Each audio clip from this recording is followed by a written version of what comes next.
So what I'm going to be presenting today is an overview of Project MONAI. And as an overview of Project MONAI, it is actually going to not go into great technical details. That's what the next 3 days are for on MONAI. But instead, it's going to focus on what was the motivation for MONAI. And in particular, the motivation for MONAI, I've now boiled it down to 2 terms: open science and open innovation. And so I'm going to give an introduction to what open science is, what open innovation is, and then start talking about the details of how they relate to MONAI in this talk. And so why is open science important? Open science, to begin with, is reproducible science. And so in 1637, Descartes published his Discourse on Scientific Method. This is one of the original publications that really established what was the proper way to do science. And in 1637, he stated in that discourse, doubt everything and only believe in those things that are evidently true, those things which are reproducible. And so in the original foundation of science, when it was published, reproducibility was emphasized as a key factor in science. Now, fast forward that to today, recent times, there's regretfully a couple of examples, quite a few examples of failure of open science, the failure of the scientific system fully embrace open science. And a great example of that was published in Nature, so high-end magazine, high-end journal, in March of 2002. 2 really top researchers dedicated their labs. So one was the head of a pharmaceutical giant, Amgen. Another one was head of a large research team in radiation oncology at the University of Texas. And these 2 teams teamed together in this publication.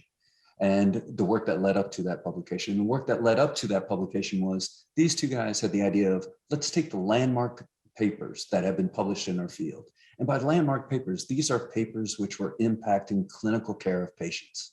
So the patients who had cancer and were being treated by drugs, by radiation therapy, the design of those drugs, the design of the radiation therapy treatment plans and so forth was actually dictated by these 52 landmark publications. And these 2 researchers came together with their labs and they wanted to replicate that work so that they could extend that and really advance the field and identify what were the next great breakthrough drugs, the next great radiation therapy approaches that should be pursued in the care of patients. Well, after significant effort from these 2 teams, what they reported in Nature was that of those 53 papers, they could only replicate 47. And I'm not saying that anything malicious was going on in these publications. Far from it. That was not the case.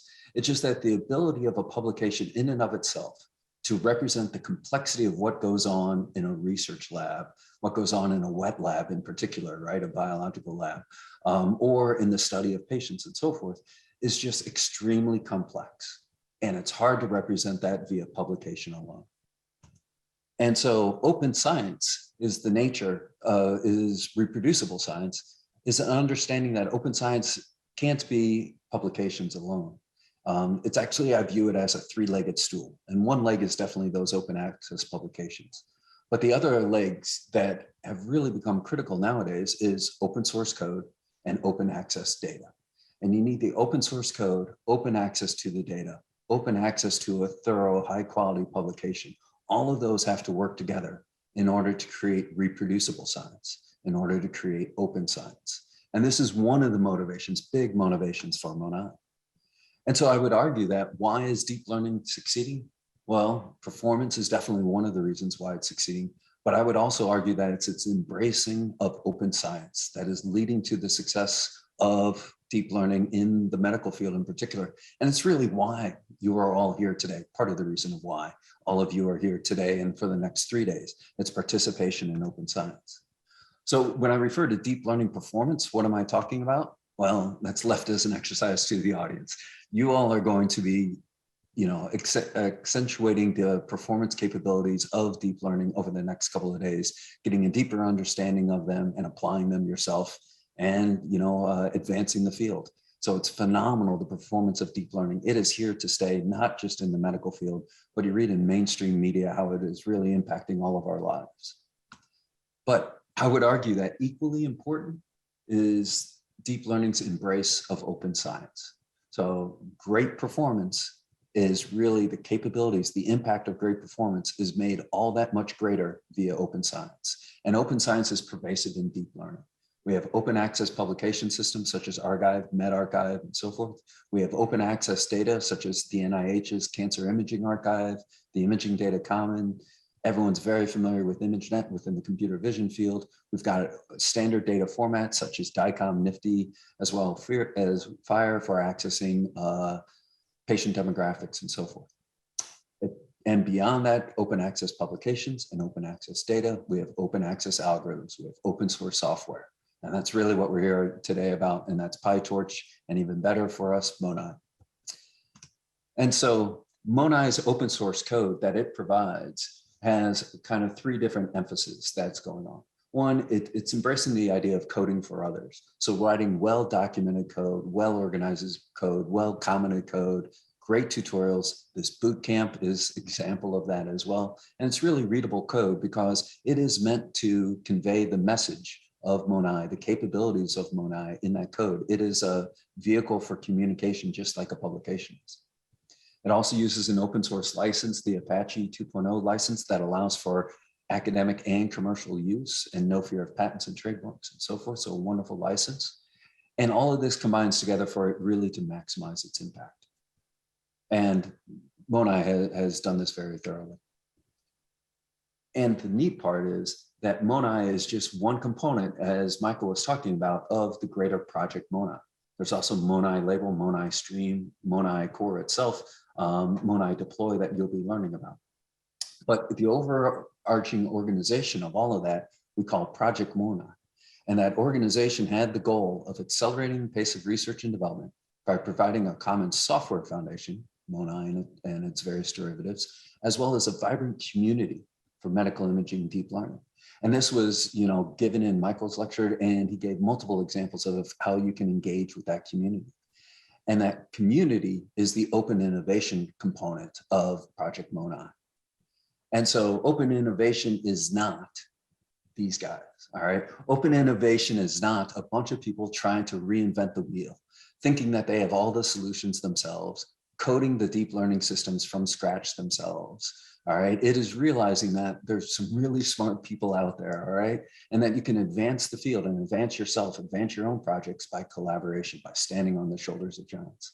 And this sounds really easy and obvious, but in modern times, actually, we learn in the education system that if you're going for tenure, it's in many institutes, that is a competitive process. All right, if you're trying to pass an exam, you study by yourself, you take that exam by yourself. So built into so much of our society, our education system, is this notion of doing things yourself, and you're able to do it best, and that idea is promoted and so forth. And really, we're fighting against that, because what MONAI, when it adopts open innovation, what open innovation is for MONAI, well, it's you. And it's you, and it's the person next to you, and it's the other people around the corner, around the world, so forth and so on. It is all of you working together. It is the community that you all form that is really the open innovation of MONAI. All right, and this is the definition that I like having. It's all of us working together. Now, this is today, but it's also around the world beyond today. So really, when thinking of MONAI, engage that community, not just over the 3 days, but throughout your MONAI experience as you use, contribute back to, share with others. Think of that community, that open innovation it brings. Now, the official definition of open innovation is given here. So a distributed innovation process based on purposefully managed knowledge workflows across organizational boundaries, using pecuniary and non-pecuniary mechanisms in line with the organization's business model.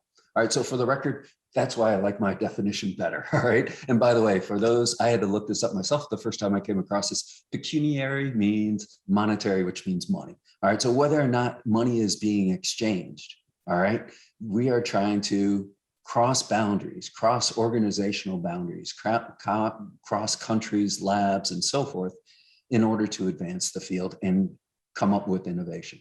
And this is really what MONAI is about, all right, and Project MONAI in particular. And so Project MONAI began as a collaboration between NVIDIA and King's College London, but they realized very quickly that they had to adopt this open innovation idea. And so they made sure that MONAI was freely available, that it was open source code. that it provides easy access to key public data sets. So it provides open access data. We're going to have a whole section on how easy it is to access a variety of data sets around the world using MONAI's tools. It's also community supportive. This bootcamp is a great example of that. You being here is a perfect example of that. But it is optimized, technically speaking, optimized for medical imaging and reproducibility. And it provides reference implementation of best practices. So it does education as well as providing capabilities.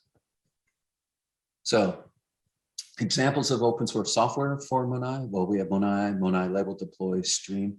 Cool part is you tomorrow might invent what that next great MONAI platform extension is, all right? So this is Deploy and Stream. Deploy was announced on LinkedIn yesterday. I think the GitHub went live just a couple of days ago. So you guys are really on the cutting edge, perhaps bleeding edge of technology by being here at this bootcamp and learning about MONAI Deploy. MONAI Stream is being developed as we speak. And so it's really amazing what it has available now, what is coming available soon, and who knows where it's headed. Additionally, it provides open access data via the PyTorch dataset command. They've done a great extension of that with caching capabilities and downloading capabilities and so forth to give you access to the Medness dataset, the medical decathlon data collection, and a variety of other data collections that are out there. And as you develop data as part of your research projects, as you collaborate with clinical researchers, please feel free to fight for the public release of that data so that it can be used in challenges, and then it can be easily accessed via MONAI. We'll help you create those linkages.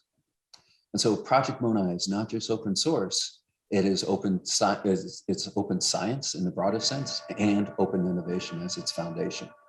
And so an illustration of the technology of MONAI is shown here. It begins with the data coming into the system, and then MONAI focusing on data augmentation, neural networks, loss functions, and validation algorithms that then can be integrated with an evaluation framework or a deployment framework to really create an end-to-end workflow. So with this idea in mind, we realized that there was a lot of different ways of doing that right now. So DKFZ had wonderful foundation toolkit that they had released. King's College London had NiftyNet. There was the Deep Neural System, DLTK, Clara Train from NVIDIA. All of these tools already existed. And so you could ask, why didn't we just contribute to one of those existing tools versus developing something on our own? Well, what we didn't want to do was to further fracture the community. We didn't want to develop something on our own, and we didn't want to just pick one of the existing ones, but we wanted to go ahead and integrate all the existing ones. And so if you look at the developers of MONAI, the people contributing to MONAI, and even the code that exists within the MONAI, you'll realize that King's College London is really one of the lead developers of it. Clara Train, NVIDIA folks, the other major developers of that. DKFZ, deeply involved and a great contributor to it, so forth and so on. And it also builds on top of PyTorch rather than trying to replace or circumvent PyTorch. And so MONAI really, from its inception, thanks to George Cardoso and Perna at King's College London and at NVIDIA, when they did their initial design of this toolkit, they realized they wanted to embrace the other toolkits that were out there and be integrative rather than competitive within those environments. And they did a great job of that. And so why is MONAI needed, you can ask, again, why do anything? Why not just contribute directly to PyTorch? Well, the realization is that medical applications, particularly medical AI applications, have very specific needs. So to begin with, biomedical applications have specific requirements, such as being able to handle a variety of different imaging modalities. And those imaging modalities all have their individual quirks. So MRIs have intensity gradients associated with them. CTs, you have Hounsfield units that have to be preserved. There's specific imaging formats such as DICOM that is very specific to the medical field that must be handled properly. Patient orientation, in order to integrate into a clinical environment, there's a lot of details that have to be preserved that a traditional computer vision application isn't going to preserve because it's used to dealing with JPEG images from cameras that don't have these physical meanings behind them. Additionally, certain network architectures are designed for biomedical application. So the UNet architecture was actually presented initially at MONAI 2005, I believe it was. So, and that paper has thousands of references, 4,000 plus references, citations of that paper because of its publication at MONAI. And now UNET is absolutely everywhere within the medical field, and it's crossed into the computer vision field. And there's many other examples of medical imaging specific network architectures that are out there. Additionally, the problems in the medical field are not always the same as the problems within the computer vision field. There's a variety of variations of ImageNet that are out there, massive databases of images. You can go out and siphon images from YouTube and so forth in order to train your neural network.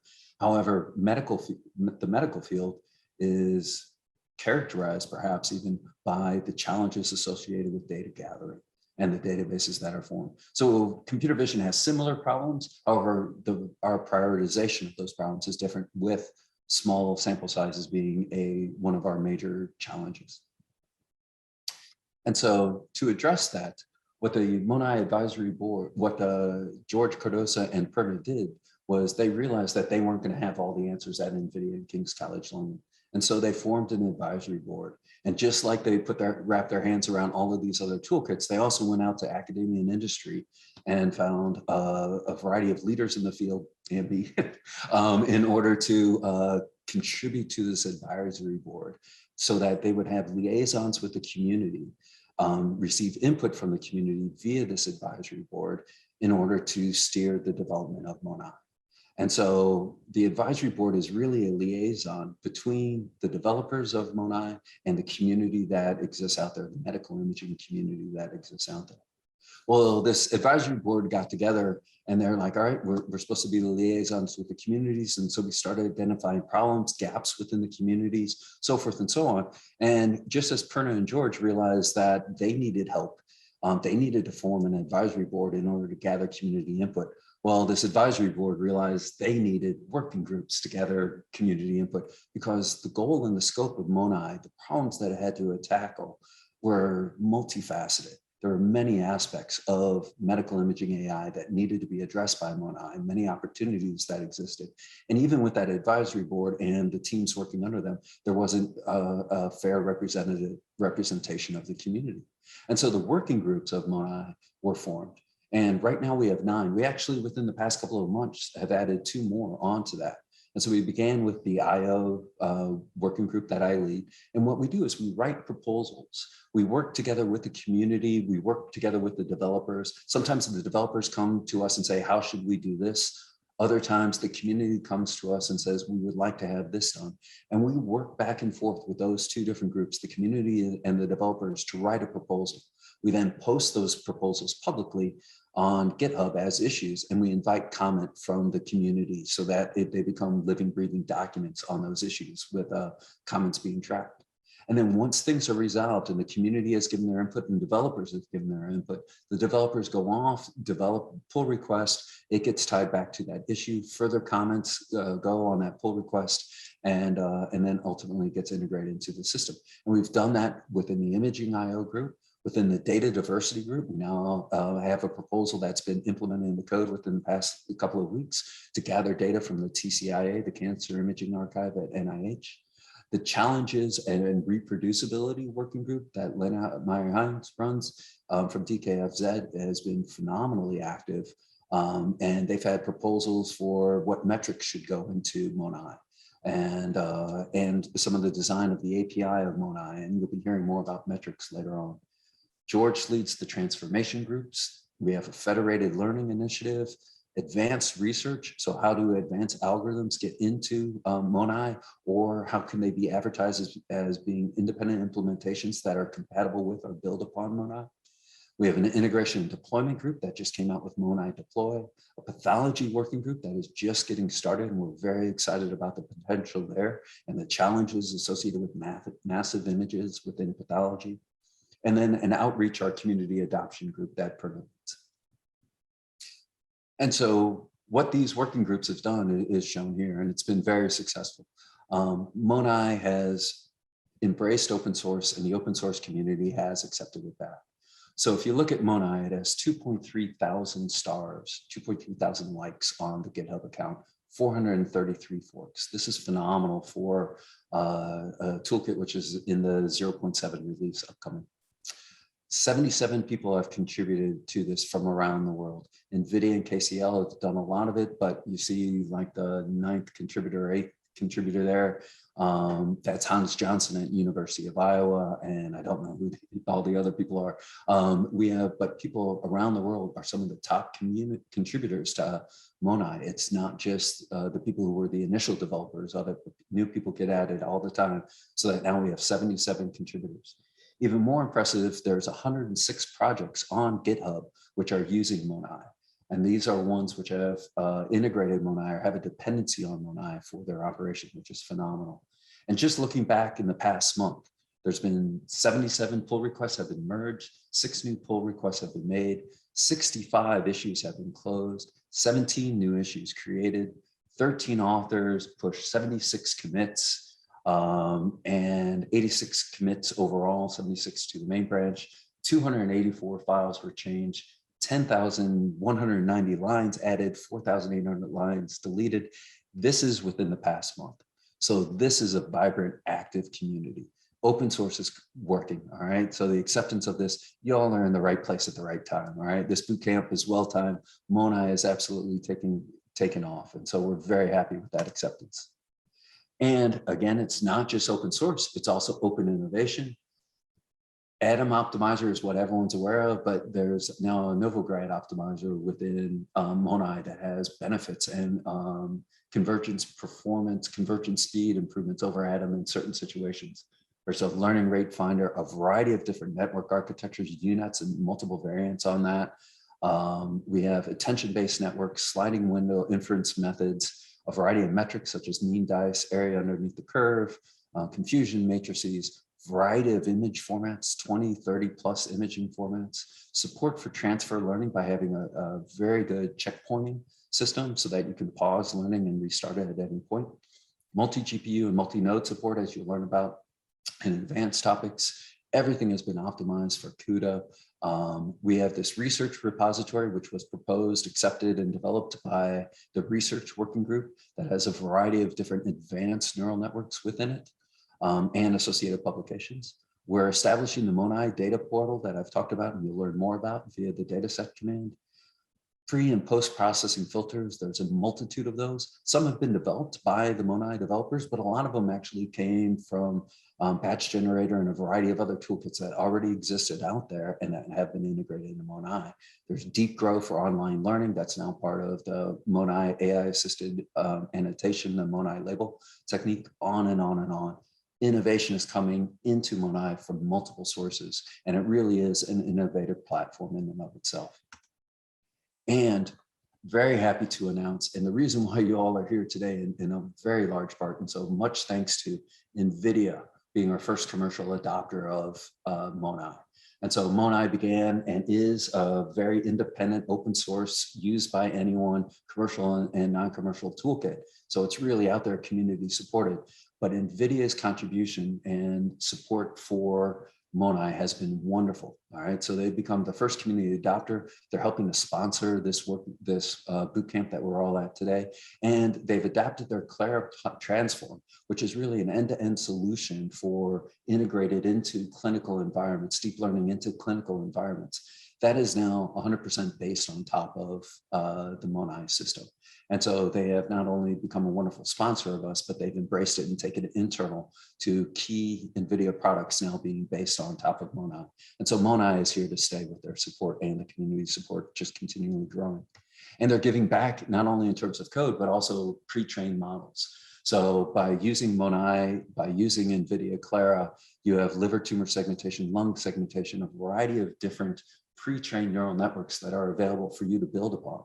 Again, it's that open innovation notion that they have taken on via the sharing of these pre-trained models. And these pre-trained models actually circle back to the community because they're typically pre-trained on open access data that was out there, such as the BRATS challenge data from 2018, for those familiar with MICI and that challenge, which has been running for 5-7 years, so forth and so on. And so this embracing of open innovation and open science is coming full circle with NVIDIA's participation.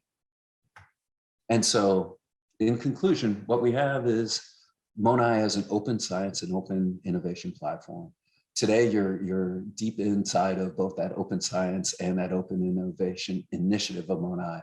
And please continue that beyond these platforms, beyond today's venue and this boot camp. Don't become the caveman. Don't try to reinvent the wheel. Keep the community engaged. And I think you'll find that your work rapidly benefits. Thank you. I welcome any questions. Great, thanks, Stephen.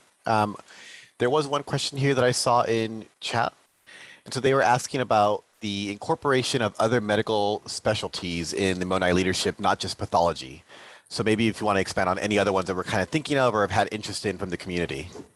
Sure. One of the neat examples of this happened day one with MONAI, and that was with the formation of the Federated Learning Working Group. Daniel Rubin is a member of that Federated Learning Working Group, and he's an MD in radiology. So we began with radiology and we expand to pathology. What you'll see with MONAI Stream, where most of my research has been, and a variety of other people from King's College London, University College London, who are participating in it, MONAI Stream supports endoscopy, so live video streaming into GPU. And then my personal favorite is ultrasound. I do quite a bit of point of care ultrasound research from NIH, DARPA, and DoD funding, where it is in collaboration with Children's National Medical Center, Johns Hopkins, and Washington University in St. Louis, Duke Hospitals, Harvard Medical School.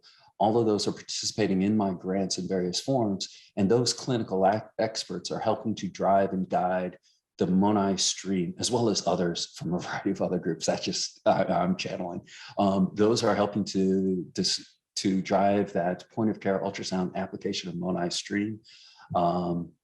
We have people driving the endoscopy application of it. There's surgical instrument tracking, robotics that are driving it, computer vision for recognizing events that occur throughout surgical procedures. All those different practices are driving it. But we also welcome others. And, you know, please help us identify what are the next low-hanging fruit, where are the gaps in the field that we can have the most impact. And we will happily form working groups in order for them to provide guidance. And so whoever asked that question, take their name down. I think they just volunteered to be a member of that working group.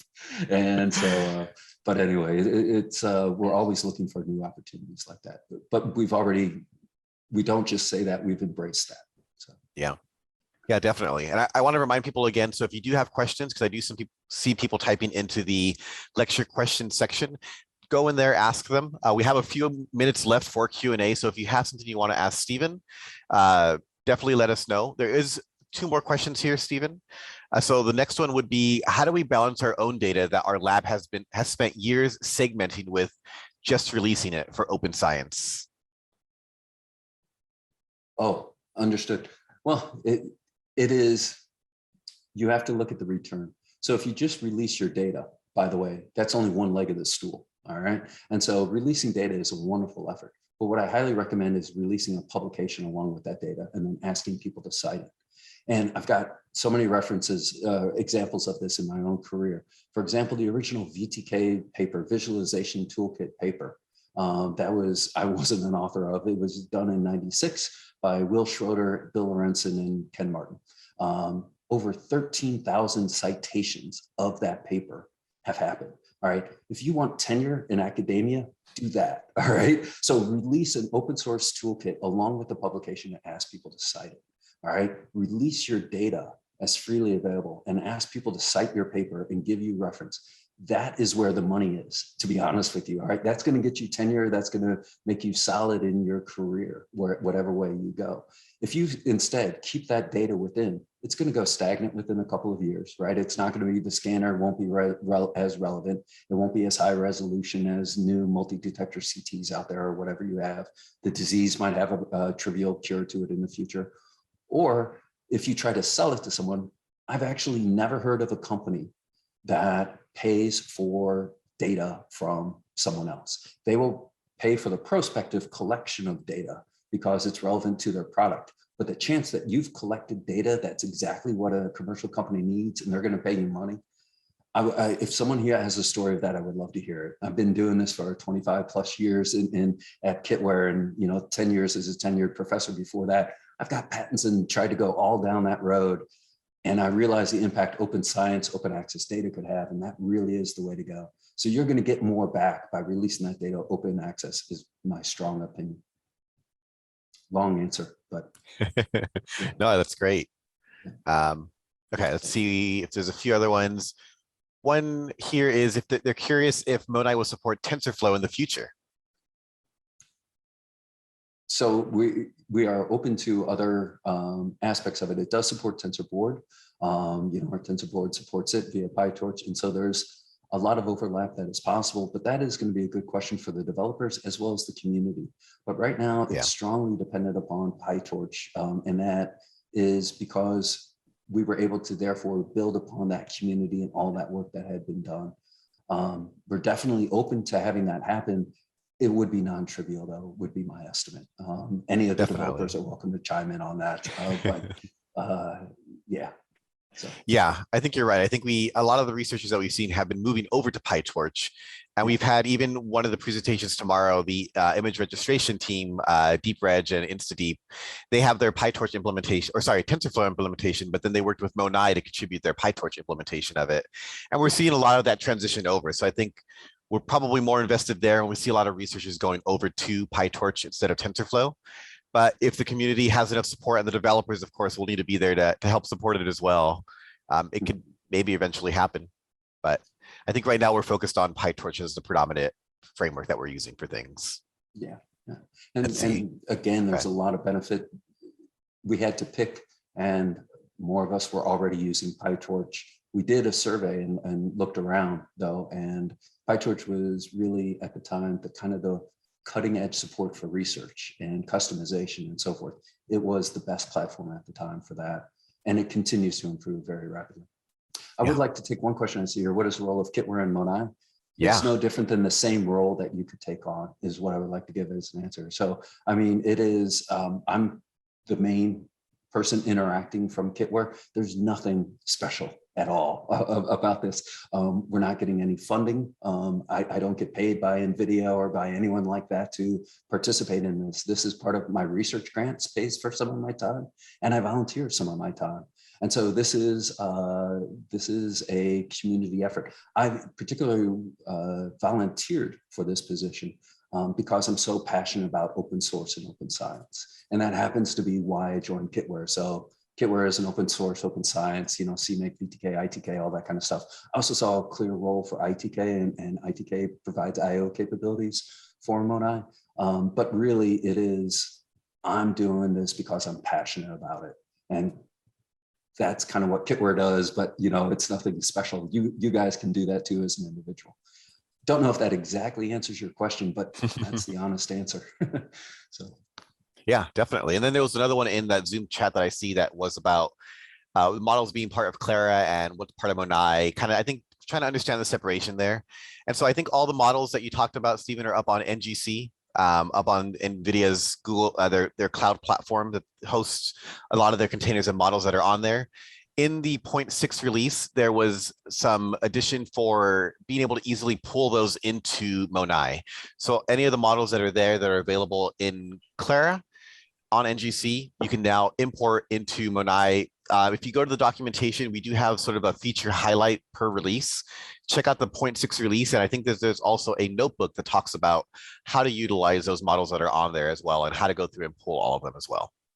If you have any more questions, definitely ping back later on after you check those out. Yeah, and another point is I do believe we also have support for PyTorch's Model Hub. And so our MONAI models are completely compatible with with PyTorch models, right? I mean, they can be featured, and several of them are already on PyTorch Model Hub. And so we aren't dedicated to, again, just one. NVIDIA has been a wonderful supporter. And just like NIH's Cancer Imaging Archive, wonderful way of accessing data. We get models and data from everywhere that we can. Definitely. And so Clara, though, is just a great example company embracing it. And by the way, you know, I was one of the original developers of ITK back when I was at UNC before I joined Kitware. And there we had GE Research join the development of ITK early on. And we were really scared of what this big behemoth company was going to do to our, you know, small little ITK project at the time, right? It was just a bunch of us professors kind of sitting around the table, and then GE walks in the room.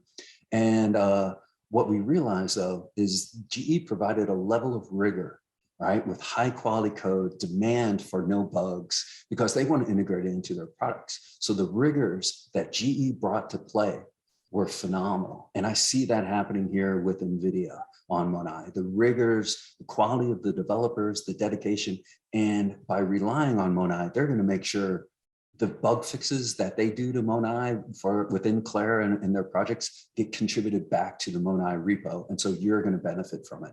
Commercial involvement is 2 thumbs up. I'm not just saying that as a commercial guy. Again, you know, Kitware is kind of halfway in between academia and industry. I'm still a prof, you know. Anyway, it really, the benefits are phenomenal by having our backing. Beyond this bootcamp, the quality of code of MONAI greatly benefits as a result. Yeah, definitely well put. So we have about, I think, 5 minutes or so left for Q&A. I still see a bunch coming in, so we'll try to get a few more in. I'm going to try to consolidate a few of these because I see a few different ones that kind of relate generally to the same sort of topic. So does MONAI support or suitable for things like digital pathology, modeling prognosis, or computer vision-based assistive reproductive technologies? So I think that, and you can answer this, Stephen, or I can kind of give it a shot here, is there are some models that are there sort of supported, and we do have things like the Digital Pathology Working Group kind of up and coming here soon. So there are things that we have that are a little bit more specific, like the Digital Pathology Group, where we do have people actively working in there. For things like modeling prognosis, it can definitely be used for those sorts of things. I don't know if we have an actual example that utilizes it for model prognosis. I know that there's sort of the exam one using the older version of Clara. I don't know if that's been ported over to MONAI yet. Or if we have that there. But I think a lot of it is we have some models available, but it's pretty open for you to use on your own, whatever you're using it for. If you have a particular network or something that you want to help contribute back to MONAI that works well for that field that you're in, and you want to get involved in a working group, or maybe even start your own working group, if there's enough support behind that specific task that you're working on, and that makes sense, then I think that's something that we can work on. And as you're contributing to the repo, as you're contributing to MONAI, and you want to start that community, the conversation with the community, that's something that can definitely happen as well. And if you have anything else to add, Stephen. Well, yeah, and digital pathology is an area of interest of mine as well. I'm not as deep in it, but the cool part is there's the CUCIM, so a CUDA accelerated image processing library that is being adapted to support some large image formats. Additionally, it's built on top of ITK for IO within it. And there we do have support for DASC arrays, for ZAR, for you know, dealing with images and streaming images that are larger than what will fit in memory. And so we have the IO facilities already in place for dealing with these pathology images. So DASC arrays and all that kind of stuff. So a way of dealing with that. But what we're figuring out with the working group is how to best extend our deep learning library to deal with this streaming capability, so we could do whole slide massive images and so forth. And so the working group, there's a variety of approaches that we could take. If you have input and suggestions on how to do this, we welcome it. That is being led by Nasir Rajout. Additionally, and so please feel free to reach out to him. Another person who's very involved in this is Lee Cooper. And Lee has led the development of something that's called the large image, which is a IO framework, as well as a memory management model for that. And so there's a variety of things that are being considered for really efficiently dealing with whole slide images. And we went through the same thing, by the way, for MONAI Stream. MONAI Stream isn't just, oh, well, we read in an MPEG and we start processing it, but it actually is streaming directly onto GPU. So it's made for real-time performance. It is not a naive implementation. It's a very deep, no pun intended, it's a very deep implementation, a very efficient implementation for doing the streaming library. And we're trying to figure out how to do that same level of efficiency from the ground up for the pathology working group. So extended answer to your question, but yeah, so we welcome your feedback on that. We don't have an answer right now. We have multiple answers and we're trying to pick among them and fuse them. Yeah, that's awesome. All right, I think we're going to move over to our next section. Thank you so much, Stephen. If you have any more questions, I don't know if you're going to be hanging around a little bit in chat, but people can get a hold of you and continue to ask those great questions in chat. That's a great conversation starter. Thank you. All right, thank you all.